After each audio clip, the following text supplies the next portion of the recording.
Viewers, I am Ram Avaz Yadav and my channel name is Literature Learning Classes.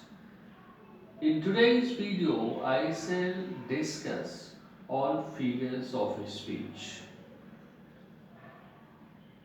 Figures of speech plays a significant role in writing poetry. There are so many figures of speeches in English language, but a few are more common and widely advertised and read by the readers of literature, and therefore I shall discuss on a few figures of speech like simile, metaphor, personification, oxymoron, hyperbole, apostrophe, and onomatopoeia. First, I will discuss as to what is the definition of figure of speech. Figures of speech is departure from the use of ordinary words just to increase the beauty of a line of poetry.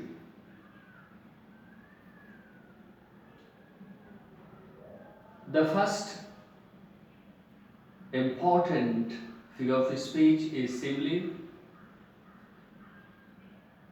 In this figure of speech, a comparison is made between two objects having one quality in common, good or bad. In it, we use comparative words like such as, such as.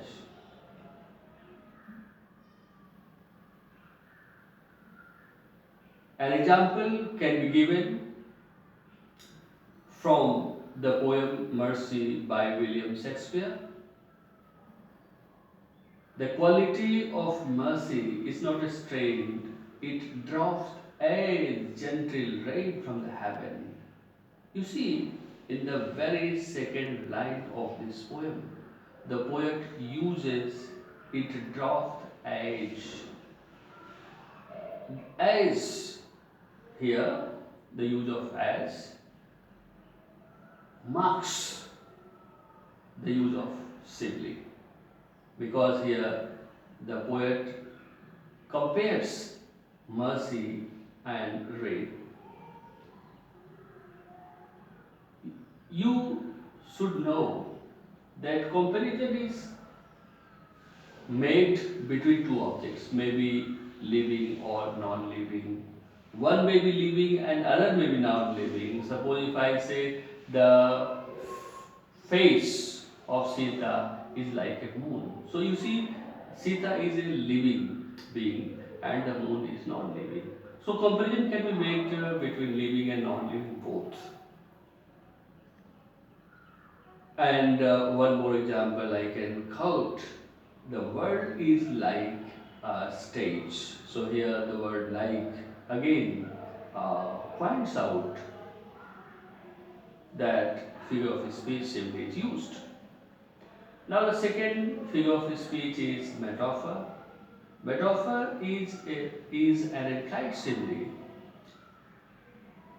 in which comparative words are not used.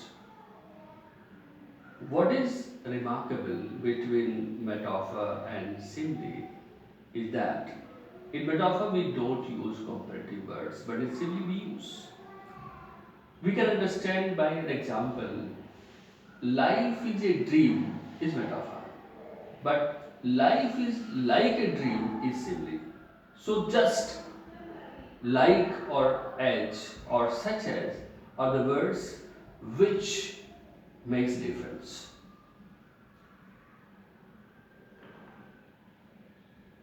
Now the next figure of speech is personification.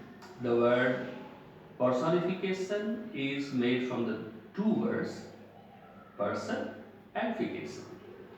Person means a living, and the word person itself shows that a person is living. And fication means to make, means when an object which is non-living is made like a person or described like a person, it means there is use of the simile personification. There is a poet in English language, Thomas Gray. He uses this figure of speech beautifully in his poem Strangers Written in a Country Churchyard. I would like to quote the line which he uses: let not a besom mock their useful trial. Here, the word ambition, which is not a living, is described as living being. Is ambition mocks? How can an ambition mock, whereas ambition is not like a person? The act of mocking can be made possible only by living being. But here, ambition is mocking. So ambition is not living thing, but it is described as living being. So it is clear from this example that in this figure of speech, a non-living object is described as living being. One more example I would like to give: Death lays his icy hand on the kings. You see, death is again not a living being, but here the poet describes death like a person. Perhaps his hand, a death nobody sees and nobody can touch death, but here the poet says death has hand. Death does not have hand, or if it has, nobody has seen its hand, but the poet describes a living being. So, in this figure of his speech, it is very much clear that non living things are described as living being. So, next figure of his speech, I am going to tell you which oxymoron. Oxymoron is paradox. When two statements are contrary to each other, or when one sentence or word refutes the other, then there is figure of speech, oxymoron. In a poem written by Henry Wotton, Characters of a Happy Life, he uses this line: and having nothing, he has all. The whole stanza I would like to read. This man is free from servile bands of hope to rise, of fear to fall. Lord of himself, though not of land, and having nothing, he has all.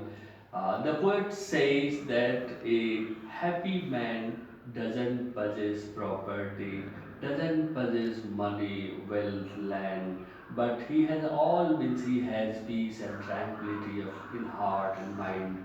So he has nothing, but he has all. You should focus on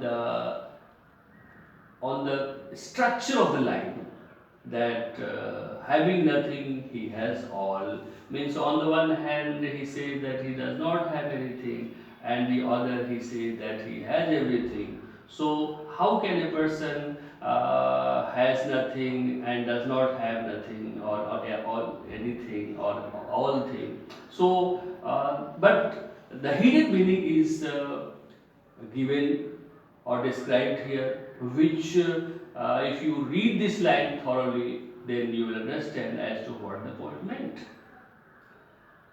One more example: the doctor is kind cruel.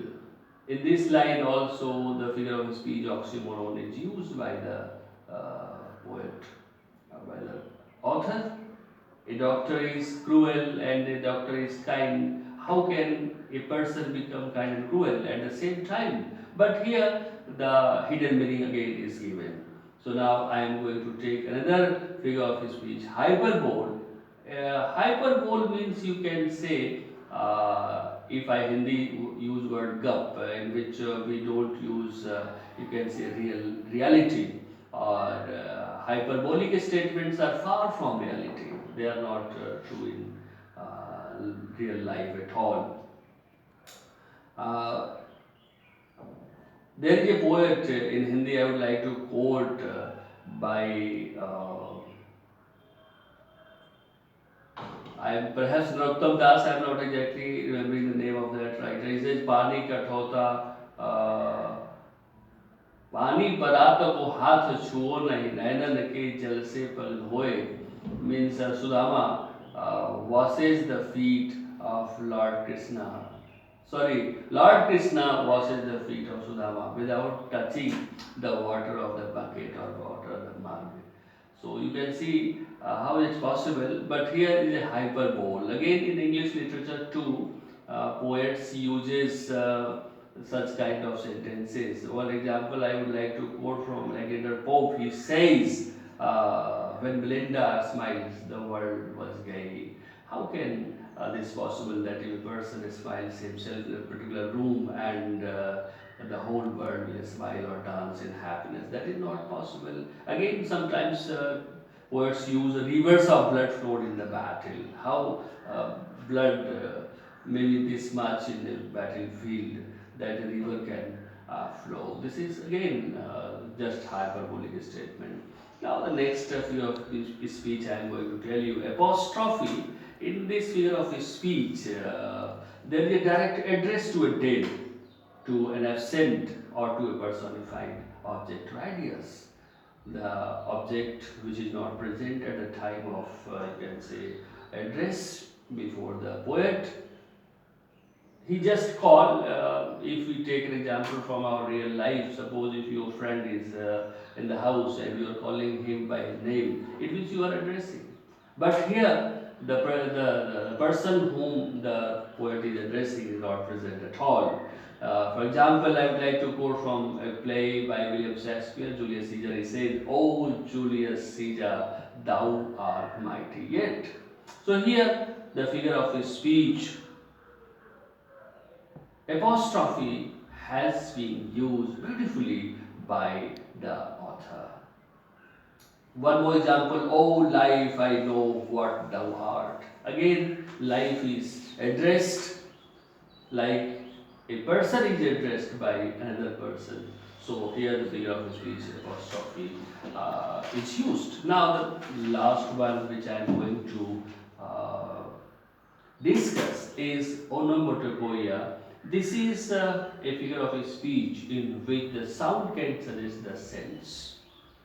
In easy words, if I say, if a word is also a sound of an animal or a bird or a man, it means that is, you can say, onomatopoeic, or there is a figure of speech onomatopoeia used by the poet. One example I would like to give you, "I chatter, chatter as I flow." One example from, again, I would like to quote from Thomas Gray, the stanzas written in Country Churchyard. He says, "The curfew tolls the knell of the parting day."